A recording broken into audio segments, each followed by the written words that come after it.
So జనరల్గా మీరేంటి students ఎవరైతే వీక్ ఉన్నారో వాళ్ళకి మీరు చేస్తారు, బాగానే ఉంటుంది. కొంతవరకు వాళ్ళు కరెక్ట్గా మీరు చెప్పింది ఫాలో అయ్యి వాళ్ళు కూడా సిన్సియర్గా ఉంటే మంచి మార్క్స్ వచ్చేయడానికి ఛాన్స్ ఉంది.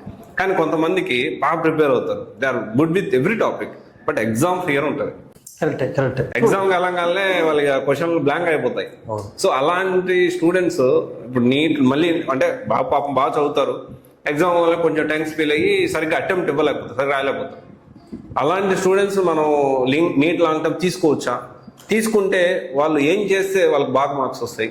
అసలు మీరు చెప్పిన సైకాలజీ ప్రతి ఎగ్జామ్లో ఉంటుంది. నీట్ ఎగ్జామ్ అవ్వచ్చు, ఐఏఎస్ ఎగ్జామ్ అవ్వచ్చు, ఐఐటి ఏ ఎగ్జామ్ అయినా మీరు చెప్పిన సైకాలజీ స్టూడెంట్స్ పాపం చాలా ఉంటారు. వాళ్ళు ఎంత బాగా చదివినా on the day of exam perform చేయలేరు. ఈవెన్ స్పోర్ట్స్లో కూడా అంతే. స్పోర్ట్స్లో నెట్ ప్రాక్టీస్లో చాలా బాడుతుంటారు యాక్చువల్గా, బట్ ఒరిజినల్ గేమ్ వస్తే ఆడలేకపోతుంటారు చాలా మంది. అంటే అదొక సైకాలజీ. అయితే మీరు అన్న అటువంటి స్టూడెంట్స్ మన దగ్గర ఉన్నారు. మన దగ్గర కూడా జనరల్గా ఇటువంటి స్టూడెంట్స్ మా ప్రాసెస్లో ఒక 2 ఉన్నాయి. ఈ 2 ఫాలో అయితే అది సైకలాజికల్గా దే కెన్ ఓవర్కమ్ దట్. ఆ 2 ఏంటంటే, ఒకటేంటంటే మేము డైలీ 6 hours టీచింగ్ క్లాస్ ఉంటాయి. టీచింగ్ క్లాసెస్ 6 గంటలు classes. 2 hours physics, 2 hours chemistry, botany 1 hour, zoology 1 hour ఉంటుంది క్లాస్. 6 hours అయిపోయిన తర్వాత ఇంకో 6 hours స్టడీ అవర్స్ ఉంటాయి. స్టడీ అవర్స్ ఏం చేస్తాము ఆ టైంలో, ఆ 6 hours క్లాస్లో చెప్పిన టాపిక్స్ మీద ప్రాబ్లమ్స్ ప్రాక్టీస్ చేస్తుంటాము, బిట్స్ ప్రాక్టీస్ చేస్తుంటాము. అది ఎలా చేస్తామంటే ఒక ఎగ్జామ్ ఫార్మాట్లో ఏదో కూర్చోబెట్టి కొన్ని క్వశ్చన్లు ఇచ్చి నమ్మ చేర్చడం కాదు. ఒక ఎగ్జామ్ ఫార్మాట్లో కొన్ని క్వశ్చన్ ఇస్తాం, ఫస్ట్ చేసుకుంటూ వెళ్ళిపోతారు, ఫాస్ట్గా అయిపోద్ది. అయిపోయిన తర్వాత అప్పుడు డౌట్ఫుల్ థింగ్స్ని అడుగుతారు ఫ్యాకల్టీ క్లియర్ చేస్తారు. డౌట్ఫుల్ థింగ్స్ని, డిఫికల్ట్ వాటిని తర్వాత టైం స్పెండ్ చేస్తారు. అంటే అది కూడా ఒక రకమైన ఎగ్జామ్ ప్లస్ ప్రాక్టీస్ తీసుకెళ్తాం అనమాట స్టడీ అవర్ టైంలో. అది ఫస్ట్ థింగ్. ఎలాగో క్లాస్ చెప్పిన సీనియర్ ఫ్యాకల్టీయే ఉంటారు కాబట్టి స్టడీ అవర్స్లో వాళ్ళకి తెలుసు ఈ స్టూడెంట్ ఈ ప్రాబ్లం చేయలేకపోతున్నారంటే మనం ఉదయం చెప్పిన టాపిక్ ఎక్కడ అర్థం లేదు, ఎక్కడ అర్థం కనిపెట్టేస్తారు వాళ్ళు, దాన్ని రిపీట్ చేస్తారు మళ్ళీ. ఇప్పుడు ఇక్కడ అడ్వాంటేజ్ ఏంటంటే వాళ్ళు ఆల్మోస్ట్ డైలీ ఎగ్జామ్ రాస్తున్నట్టే కదా. వాళ్ళ సైకాలజీలో కూడా ఎగ్జామ్స్ అనేవి ఒక హోంవర్క్ లో మారిపోద్ది వాళ్ళకి. డైలీ ఎగ్జామ్ రాస్తూ ఫీలింగ్ వచ్చేస్తుంది. సో ఫైనల్ ఎగ్జామ్కి వెళ్ళినా కూడా అదే ఫ్లోలో మార్క్స్ వచ్చేస్తాయి. అంతేగాని ఎగ్జామ్స్ అంటే only weekend exams, month exam పెడితే సరిపోదు. డైలీ ఆ ఎగ్జామ్ ని వాళ్ళకి అలవాటు చేయాలి, పరిచయం చేయాలి మళ్ళీ. మేము డైలీ ప్రాక్టీస్ చేసి పెడతాం, డిపిటి అని చెప్పి. డిపిటి కొంతమంది అనుకుంటారు డైలీ ఎగ్జామ్స్ ఏంటి స్ట్రెస్ ఏమనుకుంటారు.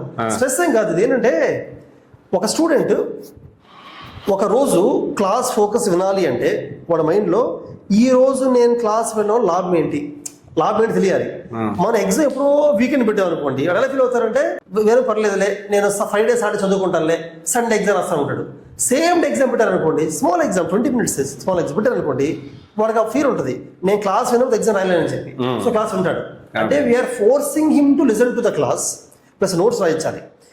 మా దగ్గర సపరేట్ ఒక టీం ఉంటారు, నాన్ అకాడమిక్ టీము, చెక్ చేస్తారు నోట్స్. లాంగ్ టర్మ్ పిల్లలు పెద్దవాళ్ళని చెక్ చేస్తారు. ఎందుకు చెక్ చేస్తామంటే క్లాస్ ఉన్నప్పుడు నోట్స్ రాసుకోవాలి. నోట్స్ రాసుకోకుండా ఫ్రెండ్ నోట్స్ తీసుకుందాంలే, ఫ్రెండ్ దగ్గర నోట్స్ తీసుకుందాంలే, లేకపోతే మెటీరియల్ లో ఉంటది కదా, బుక్స్ లో ఉంటది కదా అని చెప్పి రిలాక్స్ ఉంటారు. అలా విన్న వాళ్ళకి ఏమవుతుందంటే జనరల్ గా ఫోకస్ చేయలేరు వాళ్ళు. నోట్స్ రాయాలన్నమాట, చెక్ చేస్తారు నోట్స్. అందుకని ఫస్ట్ పాయింట్. సెకండ్, క్లాస్ అవగానే హోంవర్క్ ఇస్తాం, అసైన్మెంట్స్ ఇస్తాం. అది కూడా చేయడం కొంతమంది. అసైన్మెంట్స్ కొన్ని చేయడం, కొన్ని కాపీ కొట్టడం పిల్లల దాంట్లో, కొన్ని బుక్ లో చూసి రాసి చేస్తుంటారు కొంతమంది. అంటే వాళ్ళకి ఏంటంటే చూద్దాం అనే ఫీలింగ్ ఉంటుంది. ఈ మధ్య యూత్ కి సెలెక్ట్ అయిపోయింది ఆ ఫీలింగ్. అందుకని ఆ టీము నోటీస్ చేస్తారు కదా, అసైన్మెంట్ చెక్ చేస్తారు, దగ్గర నుంచి చూస్తుంటారు అనమాట. సో చేయాలి తప్పదు, రాకపోతే అడగాలి డౌట్. సో మనం ఒక రకంగా కొంచెం ఫోర్స్ చేసినట్టే. అలా ఈవినింగ్ డిపిటి డైలీ ప్రాక్టీస్ చేస్తూ ఉంటుంది. ఈ 3 ఉండడం వల్ల సిస్టమ్ క్రియేట్ అయ్యి మీరన్న సైకాలజీ ఉంది కదా, ఎగ్జామ్ పర్ఫామ్ చేయలేమని, అది బ్రేక్ అయిపోతుంది. బ్రేక్ అయిపోయి వాళ్ళు చెప్పి వెరీ కాన్ఫిడెన్స్. అది ఎప్పుడు చదువుతూ కూర్చోవారు అనుకోండి, ఎగ్జామ్కి వెళ్ళేసరికి ఫైనల్ గా ఎగ్జామ్ అంటే ఒక కైండ్ ఆఫ్ కొత్త అట్మాస్ఫియర్, కొత్త భయం వస్తుంటుంది అనమాట. ఈవెన్ ఎగ్జామ్ సెంటర్ అట్మాస్ఫియర్ ఉంటుంది కదా, ఒక భయం క్రియేట్ చేస్తుంది, ఇది ఎగ్జామ్ బాగా రాయమని. అది పోవడానికి ఏం చేస్తామంటే ఒక సెంటర్ నుంచి మా దగ్గరే వేరే సెంటర్ లో వేరే క్లాస్ మార్పిస్తాం కొన్ని ఎగ్జామ్ రాయడానికి. అంటే ఎగ్జామ్ సెంటర్ మారుస్తుంటాం డిఫరెంట్ క్యాంపస్లకి. సో కొత్త అట్మాస్ఫియర్ ఎగ్జామ్స్, కొత్త అట్మాస్ఫియర్లో ఓఎంఆర్ ఇస్తాము, సేమ్ నీట్ ఎగ్జామ్లో పెట్టినట్టుగానే సైన్లు పెట్టిస్తాము, తంబే ఇస్తాము కొన్నిసార్లు. అంటే ఎగ్జామ్ దాన్ని ఇమిడియేట్ చేస్తాం. సో అలవాటు అవుతుంది అట్మాస్ఫియర్ అంతా. లేకపోతే ఎగ్జామ్కి వెళ్ళినప్పుడు తంబేయాలి, సైన్ పెట్టాలి, లేదా అట్మాస్ఫియర్ మార్పేసి భయపడిపోతారు పిల్లలు. అది ఆ ఫీల్ పోగొడతాం.